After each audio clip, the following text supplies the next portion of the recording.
Give me something on the Jets. Well, I want to be eligible for the rest of the show. I have the New York Jets going to the playoffs at 10-7, and here's why. I think Breece Hall is really important.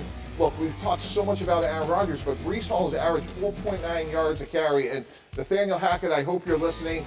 Let the offense, especially early on, run through him. Let Aaron Rodgers get back to where he was coming off of the Achilles injury. This team is really well built. We saw Tyron Smith already have an injury. And look, Olu Fashanu is there.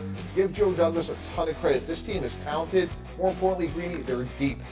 Yes, I agree. I am very concerned about the Hassan Reddick thing. I mean, I don't really understand how that happened, like how the Jets wound up trading for a player that everyone knew was going to hold out if he didn't get a new deal, and then they didn't give him a new deal, and now he's holding out, and they seem surprised about it. So I'm not sure. You're right? You okay? No, I'm not okay. Why would anyone be okay with that? But let's go back to the other piece of this, and that is the 41-year-old Aaron Rodgers, who, by the way, isn't 41 yet, but he will be in December.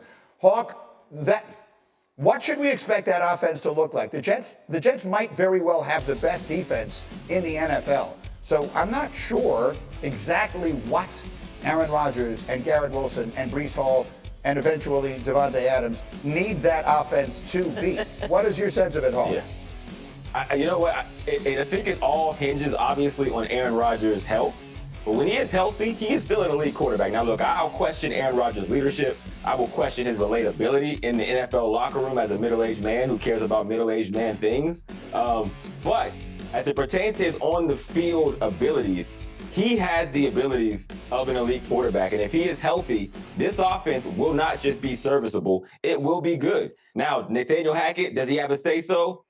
I would say some of it, but this is really Aaron Rodgers' show. And the reason why he is still so good is because the game becomes so cerebral at his age, and typically players can't maintain their physical abilities. When you come in the league at first, you are relying solely on your physical abilities. And then once you get the second contract and beyond, you have your physical abilities and the experience of expertise. And then on the back end, it's almost all mental. Well, Aaron Rodgers has been able to maintain that, very similar to LeBron, very similar to Tom Brady. If he can be healthy, this offense can still be special with the weapons they have. Okay, very good.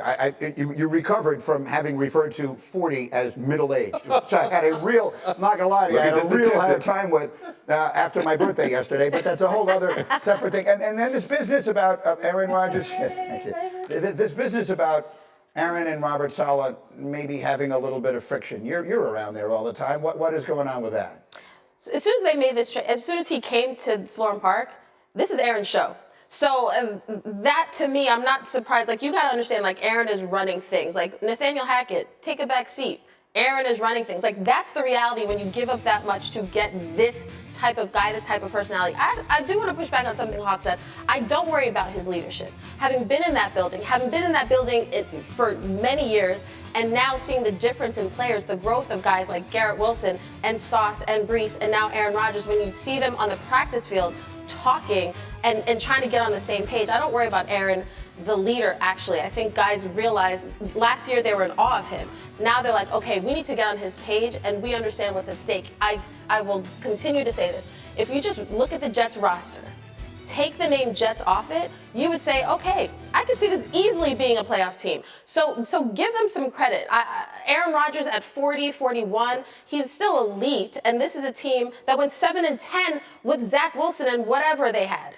You know, Greedy, like, to that point, like, Rex Ryan, who sits here every Monday with you, if he was the head coach of the Jets, he would be telling Nathaniel Hackett, hey, early on, 20 passes a game, even though we have Aaron Rodgers, it's a long season. We have a great defense. We have an improved offensive line. We have a great runner in Breece Hall. So let's make sure that Aaron Rodgers, look, I was around Favre and Vinny Testaverde, worked with Dan Marino. They always talked about the end of their careers. It was because it was their feet, their ankles, their lack of short area quickness. Let's make sure that Aaron Rodgers still has that. Let's keep him out of harm's way. Is Brady the blueprint? I mean, Brady changed teams late in his career, didn't have the injury, won the Super Bowl his first year. Obviously, Brady, a little different kind of, a little different breed of cat, I guess, than Rodgers is, but not all that different. I think it could be Peyton Manning of Denver, where he was a complementary piece to a really good defense. Rodgers should be so much more than that. Well, right? that's the thing. You can't use Brady. You can't use Brady, though. Greedy. Because they're not the same guy. Their careers. I got to push back on that, though. Like, he should be. We don't know. It's a grade of incomplete. It's an Achilles tendon injury. Let's see. But what we saw with Peyton Manning in Denver was he was smart. He was complementary to a great defense. To Kmart's point, that Jet defense doesn't have to give ground to anybody. And they have never played with a lead. I don't know if they know what it's like to play with a The lead. guys talked about that at camp. Like, as a defense, we understood, hey, man, we're not going to play with a lead. Like, we got to tighten up. We've got to be better. That's a lot of pressure each and every week for them. I talk about it every day. We know that. Practically every conversation I have. All right, as we continue.